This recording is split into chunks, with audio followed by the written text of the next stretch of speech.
Hello, it's Shante with Shaketi Ed. Hello, how are you today? Okay, so before I said I stopped at chapter 12, but I actually stopped at chapter 11.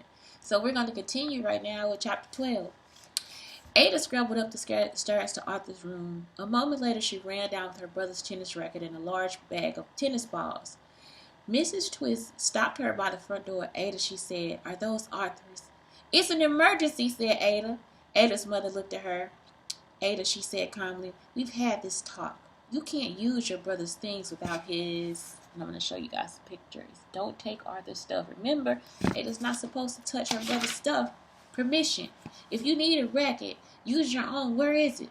Well, said Ada. That's not a good answer, said her mother, and you know it. Ada did know it. What she didn't know was where she had left her own racket. There were lots of possibilities, but there was no time to figure it out. Mom, Ada said, I need to go on now. This is really important. Mrs. Twist crossed her arms. So is this, she said. Mrs. Twist crossed her arms. So is this, she said. But, said Ada, the wind might change and the whirlwind could collapse. And these tennis balls, they can add enough mass to the pants to offset the pants' buoyancy so the force is balanced at the lower height. Can't you see? What? Asked Mrs. Twist. She didn't look happy. Ada did not feel happy. Why didn't her mother just understand what she was saying? She didn't have time to draw a picture. Maybe if she said it faster and louder. Ada blurted out her ideas as fast and as loud as she could, but her words jumbled and fumbled. Some of them got left out altogether. Air pressure, G, buoyant force, monkeys, gravity. Ada said as fast as she could. Tennis balls, leaping lemurs. Ada Marie. Ada stopped talking. Her mother was frustrated and frazzled. She was mad, and time was running out. Mom, said Ada, the downward forces have to be greater than the buoyant force or the pants will never sink. And Ada, Mrs. Twist cut her off. What did I tell you? Ada's parents were always telling her things. So Ada kept a list in her notebook. She flipped it open. The bathroom is not a science lab, she said. Not that, said her mother. The pantry is not an ant farm, said Ada. What else? Don't put my toothbrush in the earthworm box, said Ada. Ada, said her mother, trying to stay calm.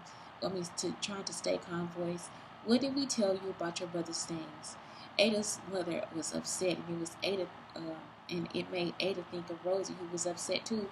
Rosie was scared and worried about Uncle Ned. Time was running out, and no matter how fast Ada talked or how she tried to explain to her mother didn't understand. What would Rosie do if Uncle Ned blew away? What if he blew away to the whole other country? What if Rosie never saw him again?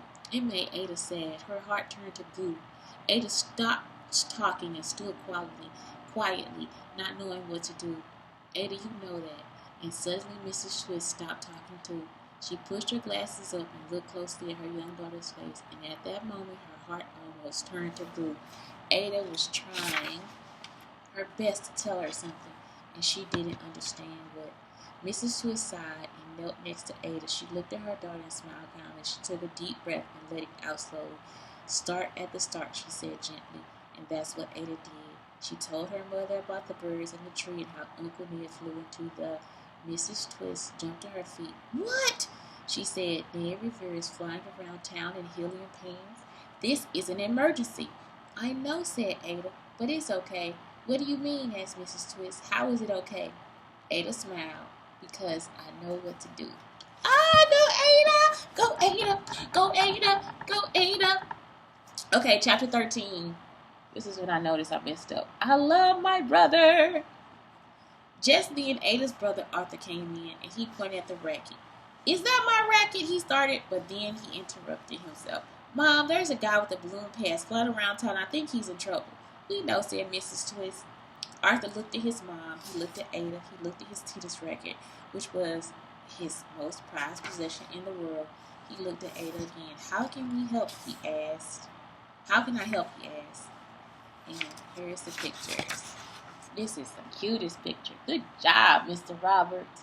Look at that picture. It is the cutest. Oh my gosh.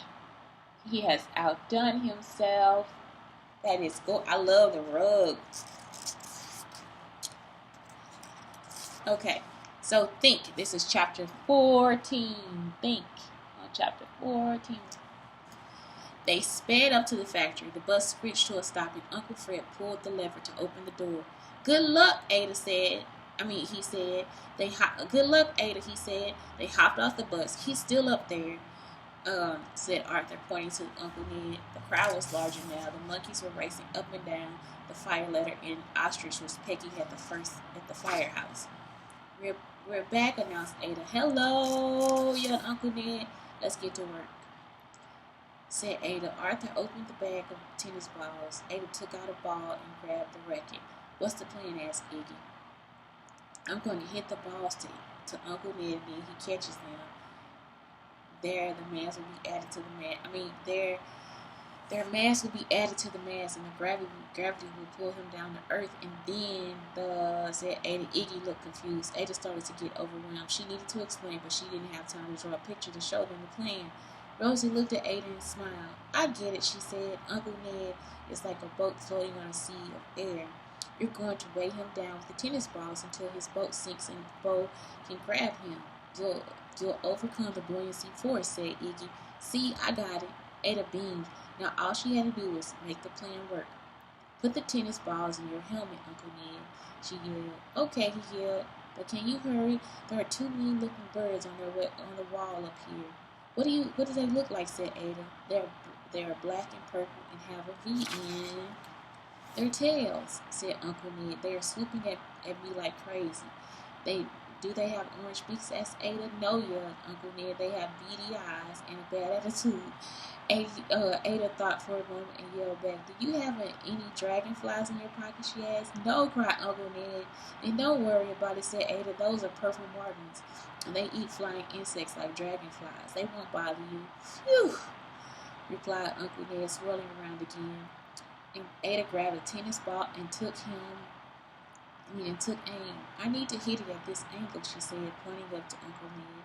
That's about 100 degrees, said Iggy. I used to angle like that in the cheese cracker arch the other day. It was delicious. So here we go. She also put pictures of the purple martin in there. Okay. The Purple Martin, from the Nerd Bird Guide to the Book for Nerds by Mr. Audubon. The Purple Martin family is Tahiri genus and species. Swallows or swim, graceful birds that swoop and dive in the air to catch flying insects. They have pointed wings, tiny feet, and short bills, which open very wide to capture insects in flight. The Purple Martin is the largest swallow in North America. Males are purple-black on the top, and underneath they are the only swallows with black bellies. The females are light in color, including their bellies and chin. Purple martin tail feathers are shaped like the letter V. The purple martin migrates each winter to South America, then returns to North America to nest in the spring. They nest in the semi-open country near water, towns, and farms. In the west, they can be found in saguaro, desert, and mountain forests. Purple martins like to nest in communities. They often nest in multi-room bird houses put up by people. However, purple martin populations are dropping, possibly because of the lack of nesting sites and competition with starlings. And here we go again, and you can see the male and the female purple martin. Really cute. Good drawings.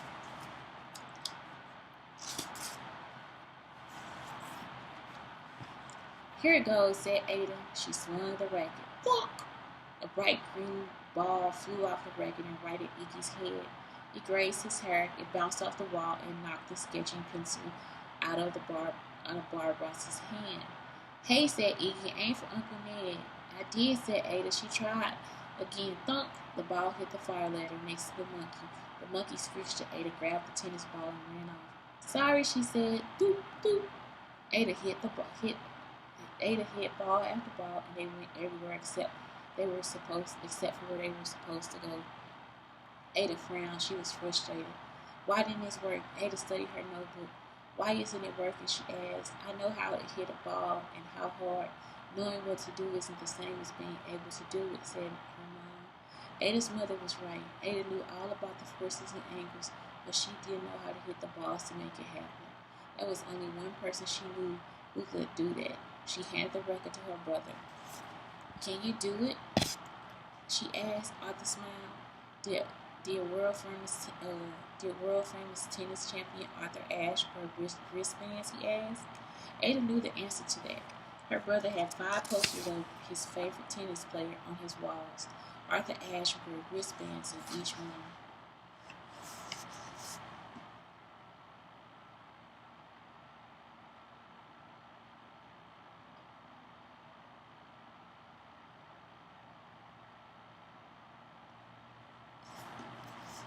That's a picture of Arthur Ashe. Okay, so that was chapter 12 through 14.